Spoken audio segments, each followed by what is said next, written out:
আদম আলাইহিস সালামকে আল্লাহ যখন সৃষ্টি করলেন, রূহ ঢুকায় দিলেন, কিন্তু রূহ আদম আলাইহিস সালামের দেহের ভিতরে যায় আর বাইর হয়ে আসে। রব্বুল আলামিন ডাক দিয়ে বলেন, রূহরে আদমের ভিতরে যাও, বাইর হও কেন? ডাক দিয়ে বলে, আল্লাহ কোথায় তুমি পাঠাচ্ছ?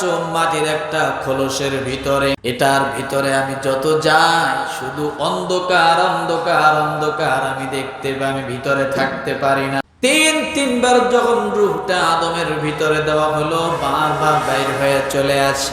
লাগবে রূহটা আলো ছাড়া থাকে না। রব্বুল আলামিন রূহকে ডাক দিয়ে বলে, রূহরি যখন আল্লাহর দরবারে গেলেন, আল্লাহ তাআলা নবী মুহাম্মদ রাসূলুল্লাহ সাল্লাল্লাহু আলাইহি ওয়াসাল্লামের দরুদ পড়ে আর রূহের মধ্যে একটা ফুৎকার দিলেন।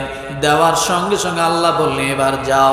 এবার রূহটা যখন আদমের দেহের ভিতরে গেল, যা দেখে পুরা দেহটাই হলো আলো আর আলো।